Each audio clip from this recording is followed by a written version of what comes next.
Ok, entonces vamos a empezar. Voy a presentar a Lea Sulmon, Hack. Lea es educadora y uno a veces cree que el educador, el profesor, es la persona que es, ¿no? Básicamente está en el aula. Y justamente quería invitar a Lea para que nos amplíe toda su experiencia en el campo de la educación. Nosotras somos compañeras de carrera, solo que ella ya nos contará que ella se Promo. fue a promo, somos promo hasta el día de hoy. Yo me fui a inicial, educación inicial, y ella se fue a historia y geografía, ahora nos va a contar en secundaria, y después, ¿no? Todo lo que ha hecho. Entonces, básicamente, primero empezar, Lea, porque nos cuentes sobre la carrera que elegiste, o sea, sobre historia y geografía en secundaria, ¿no? Más o menos como que de qué trataba, Listo. cómo era esto, y después ya vamos a hablar un poquito de tu historia vocacional. Bueno, a ver, yo salí de del colegio a los 16 años, creo tú también, ¿no, Manu? O sea, como mucho, muy Ajá. joven, pero sí tenía siempre esta inquietud por la educación, quería hacer algo para cambiar las cosas. Y la formación siempre me había interesado, siempre había jugado con mis muñecas a la escuela, con mis compañeros me gustaba organizar cosas, o sea, siempre había este bichito. Y cuando llegó la hora de decidir entrar a la universidad, que no tenía mucha opción porque mis papás me dijeron, bueno, trabajan acá, tenía la beca, no había mucha opción, y decidí estudiar educación porque quería crear algo nuevo. Tuve muchas resistencias para que me aceptaran esta vocación, de hecho, esto es algo que hay que decir. Me Mm, dijeron, Lea, pero si quieres crear algo nuevo, ¿por qué no estudias administración y luego contratas un educador? Y luego dije, no, mejor voy a estudiar educación porque es lo que quiero y después contrato un administrador. Es más, para convencer ajá. a mis papás que quería hacer educación, le dije, mire, no se preocupen que yo voy a ser ministra de educación, ya van a ver. Y me metí a estudiar educación. Cuando había que elegir la especialidad, yo ya había trabajado con niños pequeños y me encantaba, trabajaba en talleres de vacaciones útiles, hacía animaciones infantiles, era profesora de danza creativa, y me encantaba, pero mi pasión realmente por enseñar era con más grandes y por eso estudié la opción de secundaria. Sentía que me iba a abrir más puertas en ese sentido y estudié historia y geografía porque eran los cursos que más me gustaban en el colegio. Fue simple. Ajá. De hecho, estudié historia porque era el curso que más me gustaba, pero en la facultad de historia, cuando llevaba los cursos, uno en educación lleva la formación en educación, pero las especialidades las lleva en las facultades de especialidad. Y la historia la Ujú. enseñaban tan aburrida en la universidad, y la geografía, por otro lado, fue un descubrimiento, la enseñaban tan divertida que me apasioné por la geografía. De hecho, cuando terminé mis estudios y había que empezar a buscar chamba, no conseguí trabajo como profesora de historia, sino como profesora de geografía. Y para Mm, cubrir las horas tenía que ser tutora y profesora de cívica, imagínense, ¿no? Entonces todo el tema de ciudadanía empezó a entrar por ahí en mi vocación. ajá. Ejercí durante 3 años como profesora de secundaria, de primero, segundo de media, siendo tutora, y fue una experiencia extraordinaria. De hecho, yo empecé a enseñar geografía el siglo pasado. Para muchos de ustedes, de repente el siglo pasado, pues es histórico, pero el siglo pasado empezó a entrar la tecnología en los colegios. Y había unos CDs que eran de ese tamaño, el tamaño de un libro, donde venía una enciclopedia que se llamaba Encarta. ¿Alguno conoce Encarta, por Ahora. favor, aparte de Malú y Javier? ¿Has escuchado hablar de Encarta? No, ¿No? yo Sí. conozco. Nada, las manitas levantadas, risas, algo, ¿no? Bueno. Encarta era un software que era como una biblioteca, era una enciclopedia, ¿no? ¿Tú te acuerdas de Encarta? Por lo menos tú, Javier. Sí, ¿no? No, Era nada, oye, era nada, una enciclopedia virtual. nada. Yo sí me Bueno, tú acuerdo. podías entrar en el mundo, era como el Google Maps antiguo, ¿ya? Tú entrabas en un país y hacías así, pero no con la manito porque no existía, sino con el cursor, más, y se ampliaban los mapas, se reducían, habían simulaciones donde podías meterte un volcán, y empezó a transformar la forma como yo abordaba la enseñanza de la geografía. Y dije, acá hay algo nuevo que aparece y quiero aprender sobre eso. Eh, Tuve la oportunidad de hacer una maestría fuera, en Francia, y me metí a hacer algo en lo que no entendía, que era dispositivos de formación abierta, a distancia y multimedia. Y empecé a Mm. estudiar el siglo pasado temas de cómo hacer educación multimedia y educación a distancia. Y ahí fue la transformación. Colorín colorado, ahí resumo, llegué hasta el siglo pasado, Manu. Claro, pero bien interesante cómo, porque nosotros trabajamos con los verbos y sustantivos y se dan cuenta cómo Lea va contando su historia y va aumentando de pronto sustantivos, ¿no? De pronto la historia, geografía, y de pronto entra su gran sustantivo de la tecnología, que es la especialidad que ella tiene ahora, ¿no?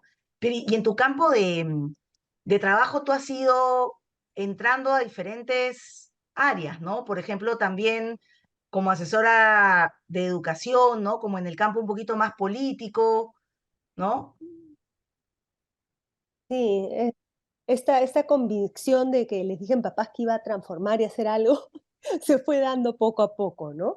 Yo creo que la oportunidad de estudiar fuera me abrió mucho, mucho la mente y reafirmar que lo que quería era hacer educación y que tenía nuevas herramientas.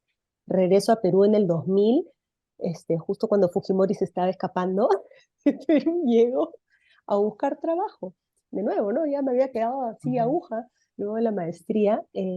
Y no consigo trabajo como profesora de geografía. Mi idea era ujú, volver a estudiar geografía con todo lo que había aprendido, con el tema multimedia. No consigo trabajo y consigo trabajo en una universidad, de hecho en la que fue mi alma mater, que estaban recién creando los proyectos de educación a distancia. Y entonces yo venía con una maestría en educación abierta y a distancia, esto no existía acá, y empecé a encargarme de coordinar todos los recursos y medios para la educación a distancia.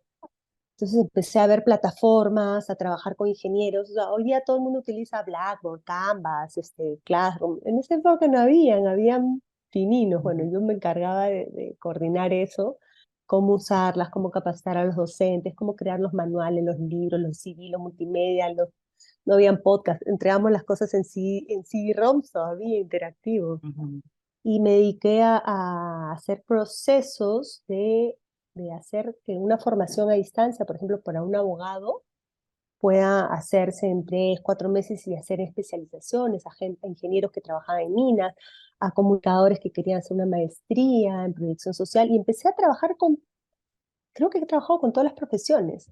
Entonces, como ujú, educadora, era una mediadora de cómo enseñar el derecho especializado, la virtualización digital, con los abogados, con los ingenieros, con profesores de inglés, con artistas, con comunicadores sociales. ujú.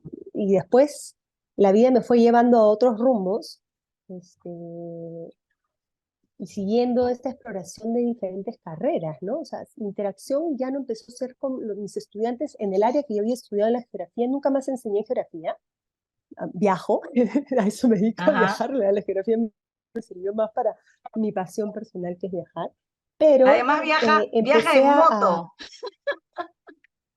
ahora estoy viajando en moto, de hecho iba a estar en otro lugar y hubo una lluvia y nos hemos quedado acabados.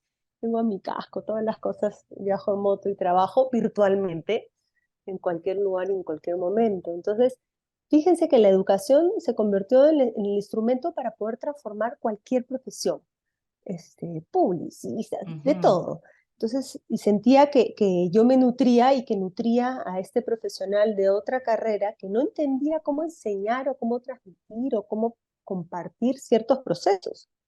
Y cuando hablo de procesos, no solamente es una formación universitaria, por ejemplo, gente en las empresas que quiere capacitar a su personal y necesita educadores, o sea, en las áreas de ujú. recursos humanos, en las áreas de virtualización, en las escuelas, en las universidades, en los institutos técnicos, en los ministerios. Yo no encuentro un lugar donde no haya sido necesaria esta mediación como educadora. Inclusive he sido, mira, en un instituto que forma estilistas, los que pintan uñas, manos, pedicure, manicure, e Ajá. inclusive he trabajado con ellos para formar a los que forman para que todos los procesos de tratamiento de uñas, soy un mal ejemplo de uñas, puedan ser utilizados. Entonces, Wow, creo que de ahí en más he trabajado con todas las profesiones, había y por haber. wow. O sea que el campo de la educación, un poco lo que nos está diciendo, que realmente es amplísimo y es transversal a... Amplísimo y creo que no, y es necesario, porque creo que en educación tienes la oportunidad de hacer impacto en muchas cosas. A mí cuando me decían, mis compañeros, por ejemplo, cuando estudiaba historia y geografía en la universidad, me decían, ay, tú vas a ser profesora de colegio. Le dije, "No, sí, y no sé, podría hacer muchas cosas más". Luego, más adelante me he encontrado muchos de mis compañeros de historia que no están haciendo historia, sino que están enseñando, están siendo profesores en universidades y yo he sido su profesora de cómo enseñar a enseñar y cómo enseñar virtualmente. O sea, Ajá. la vida nos lleva a esos lugares. Y la otra cosa, creo que también es importante saber que la educación tiene diferentes niveles de intervención. Yo he pasado por la educación básica en los colegios, así se le llama básica. He pasado por la educación básica alternativa, que es aquella educación que sigue siendo básica, pero para personas mayores, ¿no? O que por alguna razón no han podido terminar sus estudios a tiempo, ¿no? Es directora de institutos como CEPRO, que dan ese tipo de formaciones. He pasado por la formación universitaria, que es la que más experiencia tengo. He sido directora de carreras, he sido vicerrectora en universidades virtuales. He Creadora de pasado la por la carrera de educación educación, superior, que creadora de la carrera de educación de UPC y he sido directora. creadora de sí, y creadora de la formación de educación online para adultos que trabajan, también en la UPC antes, en el 2007, cuando estas cosas no habían. He creado una facultad de educación. Creo que ese ha sido uno de los retos más bonitos porque justamente crear una facultad de educación con una visión de un educador y no de un maestro de aula es mucho más amplio. Un Ujú, educador tiene varias áreas de intervención. Por ejemplo, desde el diseño de programas, desde la facilitación, que es lo que más pensamos que está ahí en el aula, desde los procesos de evaluación, desde los procesos de clima, cultura, el trabajo con padres y madres de familias, el trabajo en la gestión, que para quien le gusta la gestión es algo inevitable, ¿no? La producción ujú. de recursos educativos, o sea, es infinito el campo de la educación y creo que es una de las carreras que con toda la evolución tecnológica que está viendo, con la inteligencia artificial, etcétera, se va a volver mucho más necesaria. Mm. Se va a volver mucho más necesaria porque todos estos procesos, formación y desarrollo personal tienen que volverse más humanos y aprovechar mejor todas estas tecnologías, ¿no? Ujú. Sí, sí, sí. Y bueno, yo le quiero contar Por también, ejemplo, miren, ahora yo estoy capacitando, sí, no, digo para que la gente diga, o sea, no, hoy la educación no es algo que se queda en la tiza de la pizarra. O sea, por ejemplo, yo ahora estoy capacitando a maestros de escuelas en universidades en Huancavelica, maestros que están, por ejemplo, acá en Argentina, en temas de educación, de inteligencia artificial, para que la puedan utilizar con sus alumnos. O sea, la educación tiene que estar en la increíble. vanguardia en todo. Sí. Ajá. Y les quería contar, por ejemplo, también que Lea ha sido, y bueno, yo creo que sigue teniendo el alma de bailarina. Tú, la danza era muy importante en tu Ah, vida, toda también. la parte creativa, y tú sientes que en algún momento pudiste integrar esas dos pasiones, la educación y la danza. De hecho que sí, la danza, dejé de hacer danza tan acrobática por temas físicos y de accidentes, pero continué con una De danza edad. más soja. No, no, me profesionalicé. El año pasado hice una certificación como profesora de yoga, ¿no? ¿Verdad? Y de hecho he introducido el yoga en la formación de los docentes en la educación superior universitaria. Entonces, por ejemplo, doy clases con otra profesional, una psicóloga y psicomotricista, en un curso que creé en su momento que se llama Inteligencia Corporal. Entonces, introduzco el yoga en la formación profesional de los educadores. Dije, Exacto, voy a la universidad feliz con mi mat, con mis mallas. No, no, sí, se exacto. introduce. Yo creo que, por eso te digo, la educación es transversal a todo, Así es. transversal a todo. Creo que no ha habido algo que no haya juntado, alguna de mis pasiones que no las haya juntado con la educación. O que la educación Exacto. no me haya dejado hacer alguna de mis pasiones. Sí. Ajá, ajá. Yo me acuerdo cuando se creó la carrera, ¿no? Una de las cosas de que me llamaba la atención de la malla era justamente cómo habías puesto el cuerpo en movimiento, o sea, cómo el movimiento era era parte importante de la formación de los educadores, ¿no? Y ahí pudiste meter todo esto del movimiento de la danza, ¿no? También. ¿Y qué perfil crees Sí, y en acción, ¿no? ajá, Sí, qué perdón. perfil crees que tiene un educador, Leita? Que tendría que tener un educador. Bueno, primero tiene que ser alguien muy humanista, ¿no? Alguien que confíe en las personas, alguien que cree que todos podemos desplegar nuestro potencial. Eso es lo primero, ¿no? Una persona que crea en las personas. Ujú. Porque si es alguien que dice, no, tú no puedes estudiar, no hay forma. O sea, tiene que ser alguien que crea totalmente en la capacidad de las personas de desarrollar su potencial y de estar al servicio de eso, ¿no? Cuando digo estar al servicio, no es un servicio, ay, que voy a estar al servicio, voy a, ¿no? Hacer como un apostolado, no, es un servicio inteligente, un servicio preparado, un servicio exigente. Y algo que muchos de mis estudiantes me dicen, Lea, pero si voy a estudiar educación, ¿no? Ya, yo tengo toda esta vocación de servicio, pero me van a explotar, voy a ganar poco. Le digo, no, o sea, creo que tenemos Eso, que, y es algo que eso quería, reivindico todo el tiempo, ajá, nosotros no somos, de hecho yo a mi perfil siempre digo, no me llames Miss, soy educadora. Y a mis estudiantes les digo, no dejen que les digan Miss. Miss era en la época donde las mujeres tías que no tenían hijos se quedaban al cuidado de los niños de la familia. Y así empezó la educación infantil, un tema de cuidado. Pero esto se ha profesionalizado, ya tenemos siglos de profesionalización. El educador de hecho, es una de las carreras que tienen que ser acreditadas y supervisadas, así como la medicina. O sea, a ese nivel. ujú, ¿Sí? Entonces, es una formación exigente, es una formación que tiene que estar a la vanguardia con todos los adelantos. De hecho, Malú, cuando nosotros estudiamos el siglo pasado, no había neurociencias, no se conocía todo lo que se sabe ujú. ahora del desarrollo humano, el cerebro, y todo, etcétera. O sea, ha cambiado mucho, ¿no? Entonces, es una profesión muy, muy, creo que cuando dicen ahí que hay que convencer a los padres, me ha tocado convencer a los padres. De hecho, en la primera promoción de la Facultad de Educación, hablaba con los papás más que con los estudiantes. Lo que yo puedo decir de mis estudiantes que se forman desde temprano como educadoras, todas tienen 1000 trabajos, ¿sí?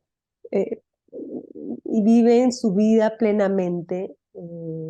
Y quiero seguir siendo ministra. No, ministra no. Ministra me di cuenta que no, porque mira, ¿cuántos ministros no duran ni 3 meses? Pues Javier, eso en otra coyuntura quizás. He tenido la oportunidad de ser asesora del Consejo Nacional, asesora de ministros, y sigo participando activamente en la política, ¿no?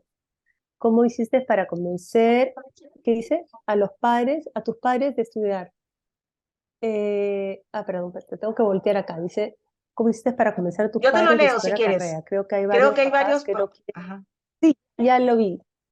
ajá. Papás que no quieren. Sí, mira, o sea, espérate, perdón que estoy acá. Ya. Es un, se Que hay ve, papás que se cierro. preocupan, ¿no? Si sus hijos quieren estudiar A ver, educación, música o teatro. sí, yo creo que lo que tenemos que hacer con los papás es también confiar en el desarrollo del talento, que el hijo, si va a estar feliz en una carrera, va a poder desplegar su talento, su productividad y también la generación de su empleo. A ver, yo cuando empecé la carrera de educación, creo que tú también, Malú, o sea, el sueldo de maestra era así, pero yo tenía otros 2 trabajos y de repente ganaba más en una cosa que en otra. Pero hoy día hay muchas formas de rentabilizar, ¿no? Así Igual es, que cualquier profesión. Yo creo que tenemos que ser capaces de emprender, generar nuestro propio trabajo y valorizarlo, ¿no? así Entonces, es. mientras que tú ves a tu hijo feliz, o sea, yo creo que tienes que confiar en eso. Mi hijo estudia música, por ejemplo, y está haciendo lo que le gusta, y la industria musical hoy en día es otra, el campo de la educación hoy en día es otro, y hay muchas salidas laborales y mucha oportunidad de crear su propio empleo, ¿no? Ahí dice, ¿cómo las herramientas de inteligencia artificial moldean positiva y negativamente la labor del educador? Ya, ¿Cómo podemos, mira, esa pregunta yo te y diría que no cómo, es que la molde, ya, ¿cómo podemos la última parte? sí, ajá, cómo podemos alcanzar una adaptación orgánica en un entorno educativo? Ya, la inteligencia artificial no es algo que tú pongas ahí y te vuelves robot. Eso es una cosa falsa. Lo que tú tienes en inteligencia artificial son varios tipos de inteligencia. Una es la generativa, que aprovecha los datos y los procesa. Una forma muy, muy interesante de poder utilizar la tecnología para personalizar es utilizar softwares adaptativos. Es decir, software que le permiten a cada estudiante avanzar a su ritmo, recibir retroalimentación automática, tener como tutores que aprenden de cómo tú aprendes para darte consejos, no te dan soluciones. Entonces lo que te hacen es volverte más estratega sobre tu propio aprendizaje y autodirigirte. Entonces es una herramienta de personalización que ayuda también a la inclusión. Entonces los maestros lo que tienen que hacer es volverse más estrategas. Yo con la inteligencia artificial, por ejemplo, estoy optimizando mis tiempos. Antes, para crear una rúbrica de aprendizaje, me podía demorar 1 hora, 2 horas. Y eso que yo ya lo tengo así. Ahora, si lo tengo así, si tengo claridad, puedo generar la rúbrica en 5 minutos ¡Wow! y el resto del tiempo me dedico a crear. O sea, no, o sea, los tiempos han cambiado de una manera alucinante. Yo genero mucho contenido, tengo blogs, etcétera, trabajo para diferentes fundaciones y ahora con ese contenido puedo generar contenido de capacitación muy, muy fácil. Entonces la inteligencia artificial no me reemplaza. La inteligencia artificial hace que me vuelva más estratega y que tenga más tiempo para poder dedicarlo a las cosas que valen la pena. O por último, Ujú. para descansar y desconectarme. Así Sí, es, y viajar en moto. sí, Bueno, para ir y viajar en motos.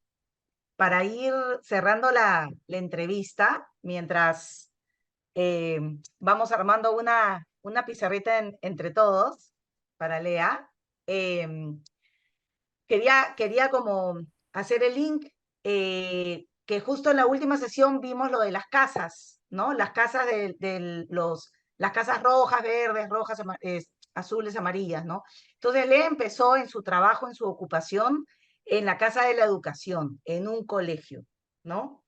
Luego ha ido pasando y está actualmente en la Casa Amarilla y la Casa Roja. O sea, ella también ha trabajado en la Casa de la Política, siendo asesora de educación, ¿no? Y teniendo también puestos directivos, ¿no?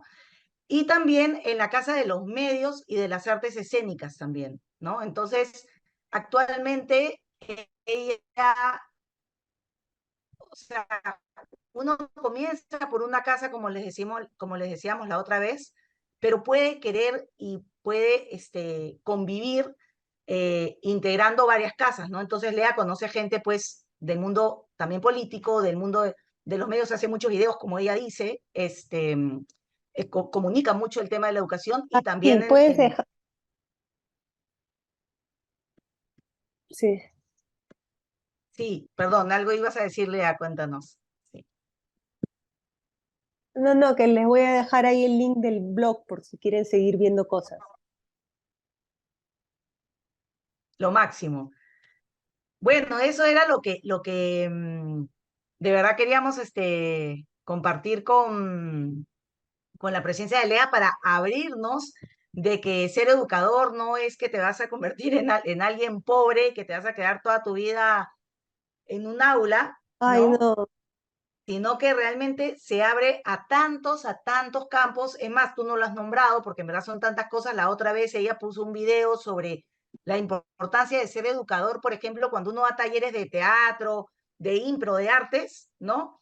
No es que porque yo soy Ujú, actor voy a dar un taller, ¿no? Por eso es que ser también, ser educadora de historia y geografía es diferente a un geógrafo que se pone a enseñar en secundaria a un colegio, porque no maneja las técnicas pedagógicas también, ¿no? Entonces, hay un valor en la educación que realmente puede hacer ujú, la diferencia, claro. ¿no? En el aprendizaje de las personas, ¿no, Lea? Sí, de hecho, esta frase, ¿no? Que no sé si era de Mandela o quién, que dice que la educación es la herramienta más poderosa para transformar el mundo. Yo creo que sí, ¿no? O sea, hay grandes historias de poblaciones, ¿no? En zonas muy desfavorecidas que han salido de la pobreza y han podido hacer que cada persona realice sus proyectos, ¿no? Personales, con maestros que han estado al lado de ellos creyendo en las personas, ¿no? Creo que eso se trata, de creer en las personas y transformarlas. No hay nada más poderoso que la educación.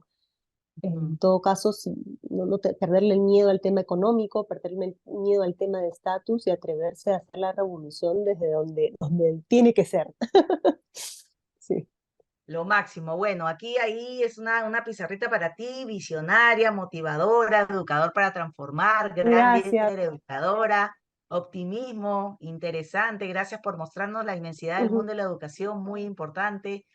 Y bueno, si hay alguna otra preguntita que haya quedado ahí, Sí, no puedo escribir la Me pregunta, pero hacen tenía la saber curiosidad del hecho del trabajo que ahora tiene, ¿no? El hecho de que mencionó que lo que más quiere es viajar, lo que más le gusta es viajar, y muchos sí. chicos dicen esto, que me gustaría viajar, y tampoco uno asocia viajar con la carrera de educación. Entonces, ¿cómo ha logrado llevar una vida donde viaja en Bueno, moto por diferentes lugares mientras sigue trabajando a distancia? ¿Cómo es su trabajo? Explícanos un poquito más. bueno, la prueba es esta, ¿no? No nos estamos comunicando y estamos teniendo una interacción. O sea, hoy día la tecnología te permite hacer eso, pero por ejemplo, hace un rato estuve haciendo un artículo que tengo que entregar para una revista, edito blogs, entonces entre crear contenidos, en hacer formación, atender casos, o sea, puedo desarrollar mi trabajo en cualquier momento y en cualquier lugar, ¿no? Sí, Es eso decir, es. tienes un trabajo, digamos, ya no tienes un trabajo dependiente de un sueldo, sino tú tienes como diferentes servicios como Sí, profesional independiente. sí. Desde hace 6 años soy totalmente independiente, ¿no? Pero durante, no sé, más de 25 años he sido empleada en diferentes lugares, pero hace 6 años ya trabajo de manera independiente. Y quién sabe, a futuro de pronto vuelvo a tener algún puesto directivo, qué sé yo. ¿Fue difícil el cambio de pasar de ser un trabajo dependiente a independiente? Sí, sí, sí, claro, porque estás acostumbrado a tener todos los meses tu sueldo, ¿no? Pero después tienes que valorar cuánto te cuesta la libertad, cuánto vale. Y cuando ya vas en otra etapa de tu vida, o sea, mi hijo ya está grande, estoy en otra etapa de mi vida, puedo permitirme hacer esto. Sí, sí, sí. ¿no? Y De algo que hecho, de la bueno, pregunta ahora que le los voy has a hecho tener que dejar, Javier, sí. perdón, es que creo que Ujú. algo de la pregunta que le has hecho Javier es que en verdad Lea es un gran ejemplo de integración todo el tiempo, porque yo que la conozco y somos amigas, ella nunca ella nunca está partiéndose, ella está integrando todo el tiempo, entonces está pasando por un paisaje espectacular en su viaje y de pronto para, porque yo lo he visto, y hace un paneo del lugar y eso lo asocia al concepto de paisajes de la educación, no sé qué, y hace su blog en el camino con el campo de girasoles y linkea lo que va viviendo en su viaje Mm. con lo que tiene que comunicar. Es impresionante.